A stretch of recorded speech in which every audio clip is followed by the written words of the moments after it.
بسم الله الرحمن الرحيم.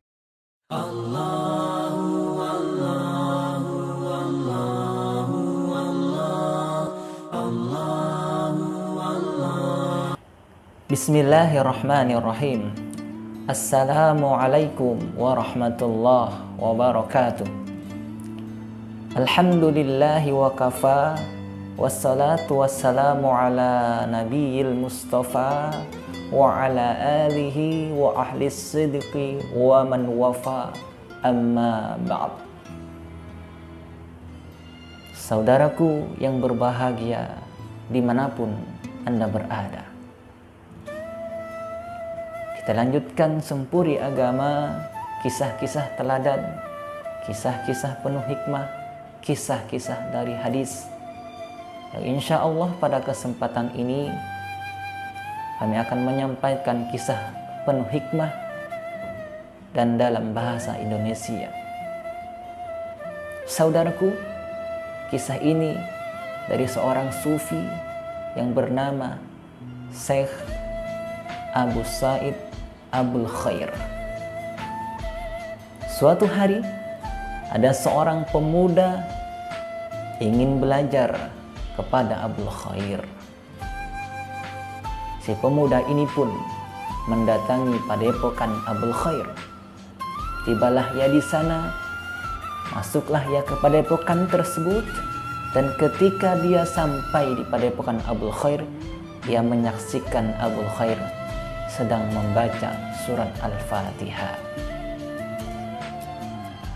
Tapi setelah pemuda ini menyaksikan Abul Khair membaca surat Al-Fatihah ini, ia pun mengurungkan niatnya untuk belajar kepada Abul Khair.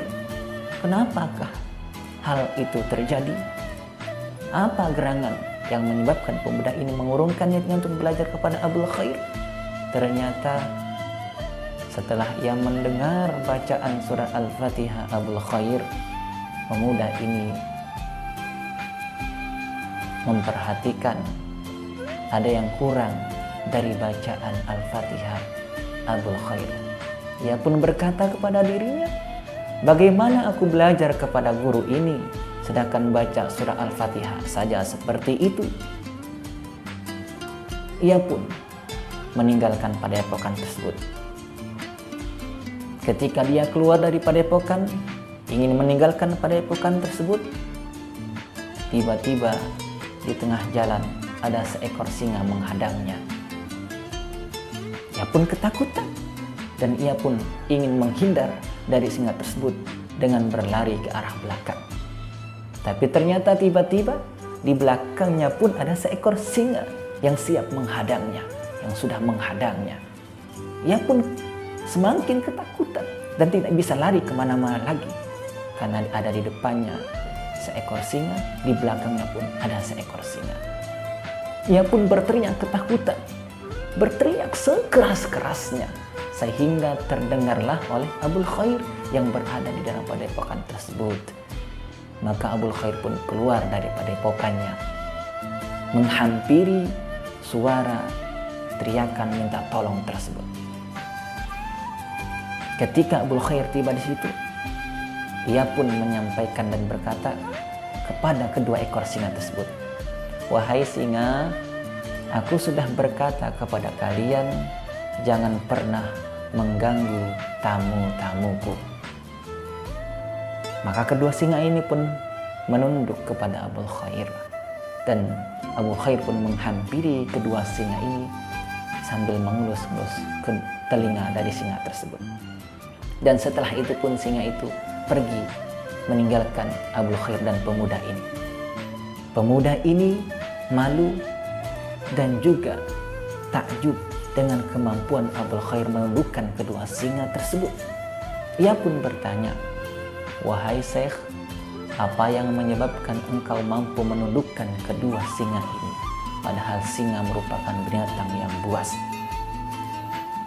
Maka Abul Khair pun berkata kepada pemuda itu, wahai pemuda, selama ini saya sibuk menundukkan hatiku, memperhatikan hatiku, sehingga tidak sedikit pun aku memiliki kesempatan untuk melihat, untuk memperhatikan atau berprasangka buruk terhadap hal yang lain. Sehingga karena itulah Allah menundukkan segala sesuatu yang ada di alam ini, termasuk singa-singa dan binatang buas yang lainnya. Kemudian Abul Khair pun bertanya kepada pemuda ini, "Wahai pemuda, apakah kamu tahu kekuranganmu? Apakah kamu tahu kesalahanmu?" Pemuda ini pun menjawab, "Saya tidak tahu, wahai Syekh."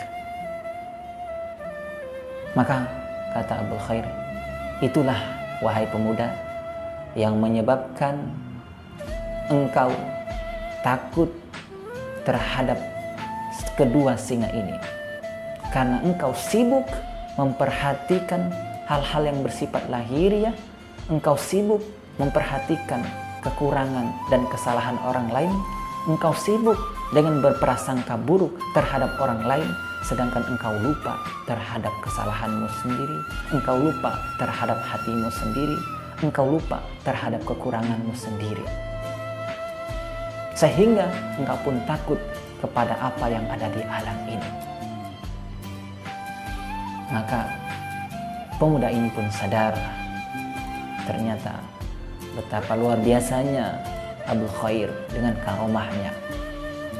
Dan pelajaran yang dapat kita ambil dari kisah ini adalah bahwa kita dalam menjalani kehidupan ini agar senantiasa memperhatikan hati kita, memperhatikan kesalahan-kesalahan kita, memperhatikan kekurangan kita, dan jangan kita sibuk memperhatikan kesalahan dan kekurangan orang lain sehingga kita lupa dengan kekurangan dan kesalahan kita sendiri.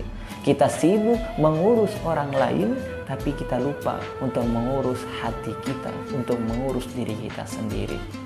Dan itu menyebabkan dampak yang tidak baik dalam kehidupan kita, sehingga melahirkan ketakutan-ketakutan dalam hidup ini karena kita senantiasa berpikir negatif terhadap segala sesuatu, berpikir negatif terhadap yang ada di luar diri kita, sedangkan terhadap diri sendiri kita lupa. Maka sibuklah dengan memperbaiki diri, jangan kita sibuk terhadap orang lain. Demikian, semoga bermanfaat untuk kami pribadi dan saudara sekalian. Aqulu qouli hadza wa astaghfiru innahu huwal ghafurur rahim fastabiqul khairat billahi hidayah wa taufik.